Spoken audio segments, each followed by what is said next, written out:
Hello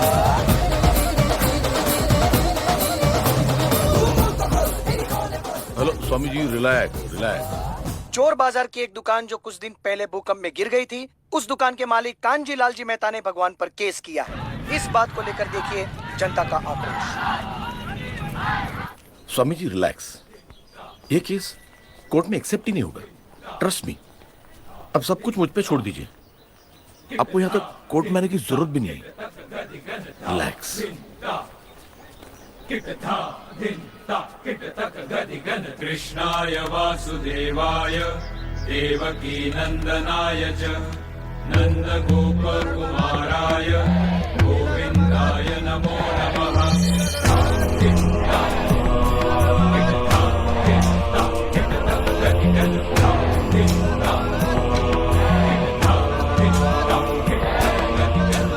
प्रणाम। मेरा ख्याल है कि हमें एक बार उस व्यक्ति से मिलना चाहिए, उसकी समस्या सुननी चाहिए और समझनी चाहिए।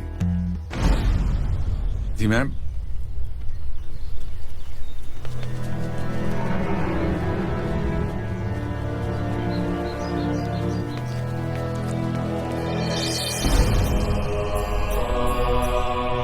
हम सब भले ही अलग अलग संप्रदाय या पंथ के अधिपति हैं, पर हमारा ईश्वर एक है। और आज एक मनुष्य ने हमारे ईश्वर पर लांछन लगाया है।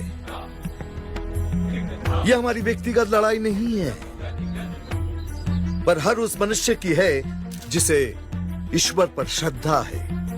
इसलिए हमने निर्णय किया है कि हम सिद्धेश्वर महाराज और गोपी मैया तीनों उस मूर्ख और निर्लज मनुष्य को उत्तर देने न्यायालय में जाएंगे।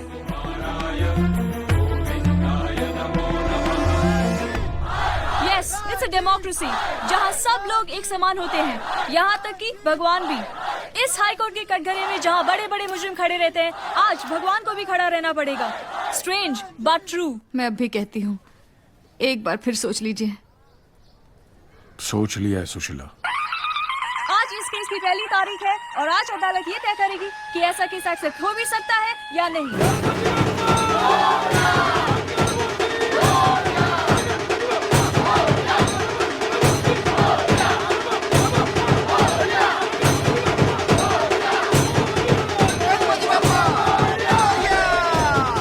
अच्छा शगुन हो गया, बहुत अच्छा हो गया। चल। भगवान के मानने वाले काफी लोग हाई कोर्ट के बाहर कांजी मेहता के नाम की हाय हाय कर रहे हैं।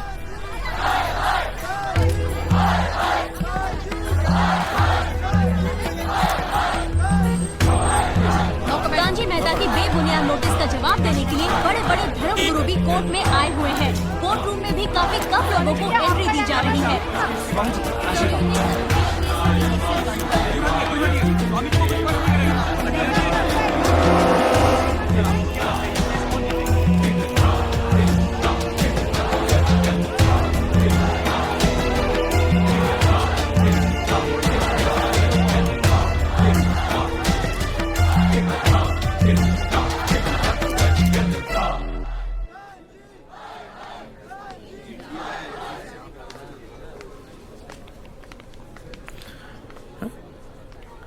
तुम यहाँ? जी, आप यहाँ बैठेंगे। हो, बैठो बैठो। इंश्योरेंस इंश्योरेंस कैसी चल रही है? रोलेक्स बराबर टाइम बराबर दिखाती है ना? Relax relax. मक्खन खिलाने वाली अफवाह इसी मूर्ख ने फैलाई थी।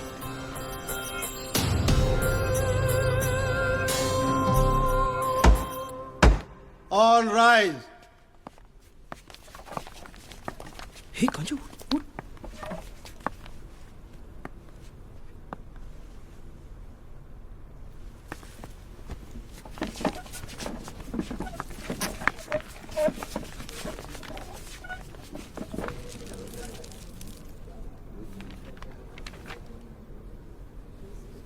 Mister Kanjilal ji Mehta. Yes sir. हमें बताया गया है कि आप अपना केस खुद डिफेंड करेंगे। हाँ जी, मेरे पास कोई दूसरा रास्ता ही नहीं है मिलोड। सारे के सारे वकील डरे हुए हैं, तो मजबूरी में ये केस अब मुझे ही लड़ना पड़ेगा। My lordship, it's a baseless appeal. एक publicity stunt. There is no cause for action which can be proved in court. So I suggest, under Order 7, Rule number 11 of the Code of Civil Procedure, this case be straightaway dismissed for want of cause of action. Milord, मैं इतनी ज्यादा अंग्रेजी तो समझता नहीं हूं, लेकिन इतना समझ गया हूं कि साहब ये कह रहे हैं कि इस केस को इसी वक्त बंद कर दिया जाए। बराबर है, आप सही कह रहे हैं। मुझे तो इस केस की झंझट में पड़ना ही नहीं है मिलॉर्ड। हम तो गुजराती लोग हैं, धंधे वाले। भगवान हो या ना हो, इससे मुझे कोई फर्क नहीं पड़ता। ये तो इंश्योरेंस वालों ने कहा कि भगवान ने तुम्हारी दुकान गिराई है या भगवान की वजह से मेरी दुकान गिरी है, तो मैंने कहा ठीक है, भगवान मुझे उसके पैसे दे दे, केस खत्म। लेकिन भगवान तुम्हारी दुकान क्यों गिराएंगे? मूर्ख कहीं का। स्वामी जी प्लीज, जो कुछ भी कहना है विटनेस बॉक्स में आकर कहें।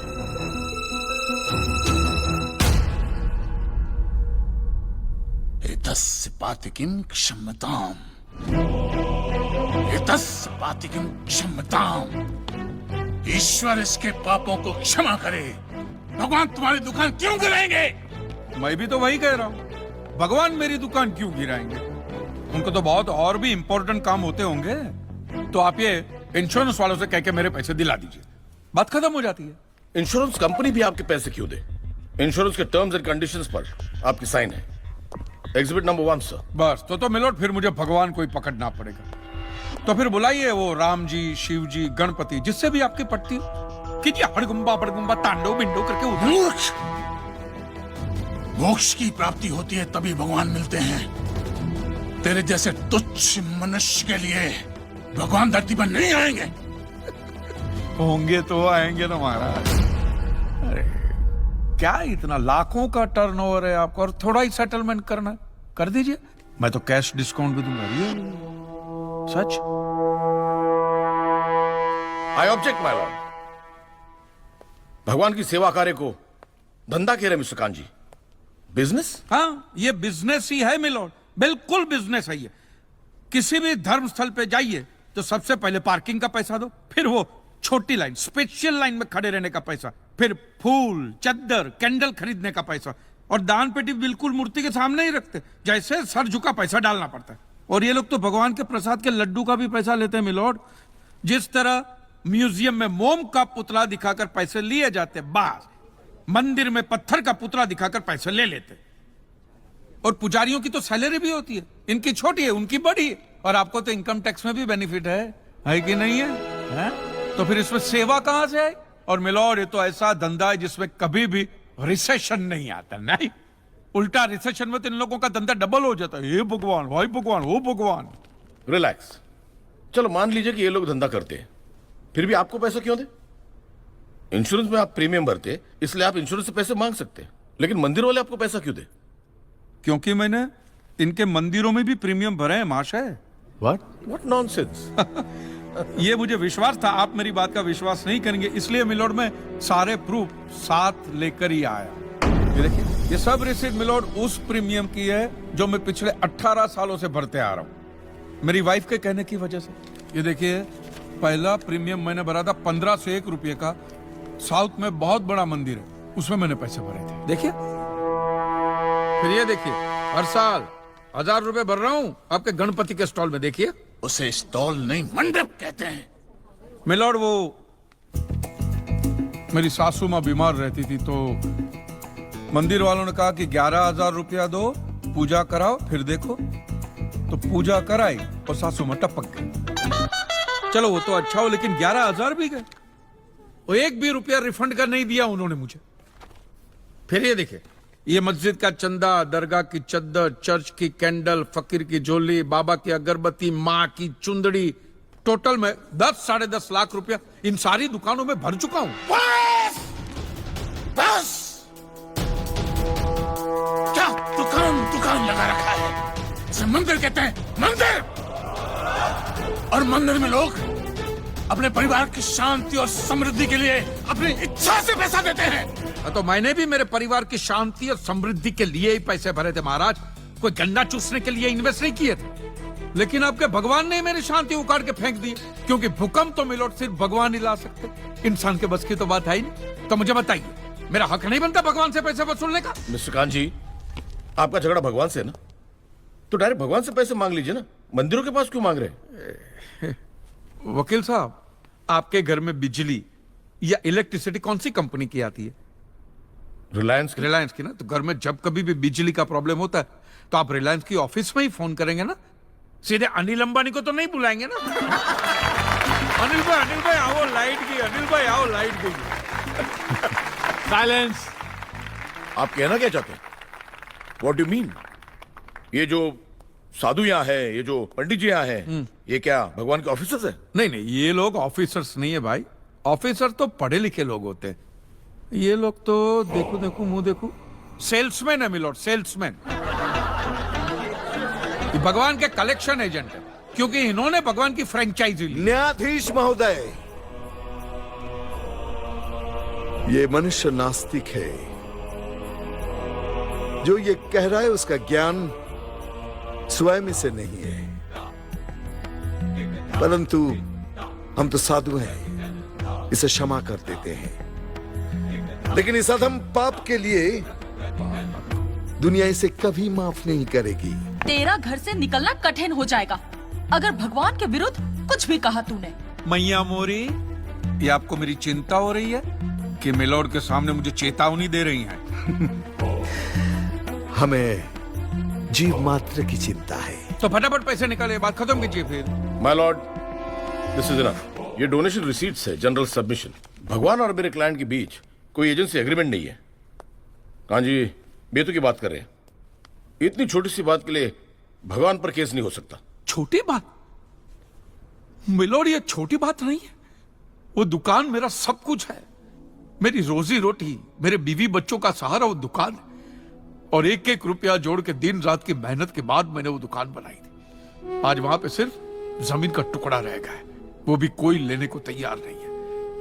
ये मंदिर वाले कहते हैं श्रद्धा से दान दो, आपका कभी बुरा नहीं होगा। और इंश्योरेंस वाले कहते हैं टाइम पे प्रीमियम दो, बुरा हुआ तो हम है ना।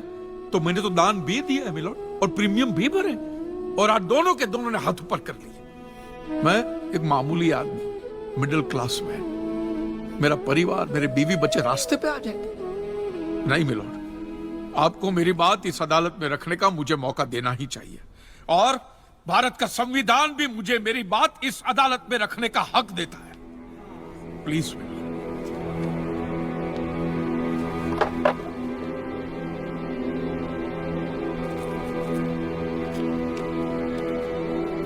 एक मिडिल क्लास बिजनेसमैन के लिए 1 करोड़ रुपए बहुत बड़ी रकम होती है, और खास तौर से सवाल जब उसके सर्वाइवल का हो। इसलिए यह अदालत कांजीलाल जी के मुकदमे को एक्सेप्ट करती है।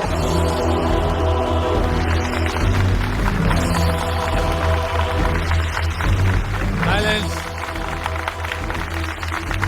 और सारे एविडेंस और आर्गुमेंट्स को अच्छी तरह एग्जामिन करने के बाद यह फैसला देगी कि मिस्टर कांजीलाल को इनके पैसे मिलेंगे या नहीं। अगर मिलेंगे तो कौन देगा, इंश्योरेंस कंपनी या फिर मंदिर? Court is adjourned for the day.